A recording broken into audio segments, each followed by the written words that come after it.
Okay, what we have here could be called either a side dish, if you'd like, or an appetizer. Okay. This is actually called Texas Caviar, and it's an original recipe that comes from the Cowgirl Hall of Fame in Santa Fe, New Mexico, which I have been to many times because I'm in it to begin with, but also because my magazine, Outside Magazine, hi Parm, has its headquarters there, and we often find ourselves after sales meetings there. Delicious restaurant. This recipe is world renowned, and you can also find the original on Epicurious, but also on our website, www.greaterbostongallagirls.com.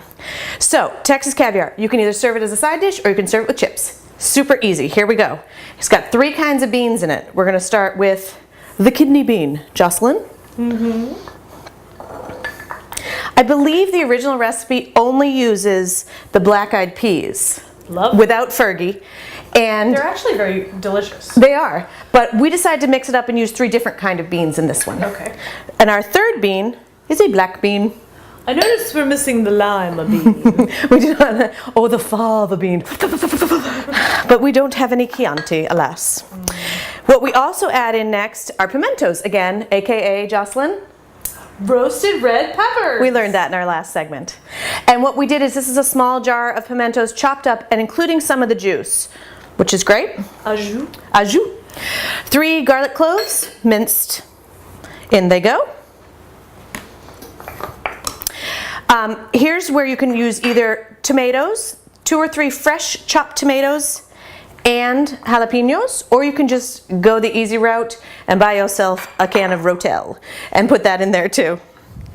Rotel is something that you don't often find above the Mason-Dixon line again. Oh yes you do, but you have to search for it in the grocery store. It's always somewhere different. It drives me nuts. It's in the same aisle as Major Grey, correct? I believe so. A bunch of scallions, in they go. Some cilantro. I believe the original calls for parsley, but we go cilantro. And then you can basically put anything else you want in this, the kitchen sink. I chose some red peppers just because I like the color. And I had an avocado in the fridge and it was going to go bad, so I figured why not? So why the red pepper and the roasted red pepper? Well, the red pepper is not essential to the caviar. It's what was in my fridge. That's what I'm saying. You can mix it up. Pardon the pun. Now what you are going to do, Jocelyn, is literally going to mix this up. And then what we're going to do is we're going to refrigerate it for at least 4 to 6 hours. The longer you refrigerate it, the better it gets. Just cover it, make sure you do a nice mix, cover it with plastic wrap, in the fridge it goes, and then I like to take it out the next day. And as I said, you can either serve it as a side dish, or and it's so pretty, isn't it? Or you can serve it with Fritos or with corn chips or with pita chips. It's completely up to you. And it seasons itself with its natural juice. Completely. You don't need salt or pepper. Nothing. It's fabulous. It's gorgeous. Isn't it? Oh, it smells so good. And I'm not It's actually really kind of healthy too. Yeah. Kids will actually even eat it if you can believe it. Now, if we could just throw some bacon in it, I'd be happy. Bacon would be good, yes. Yeah. Or fatback. Hi, Francis. Okay, so that's about it for your Texas caviar. Enjoy, and that's about it.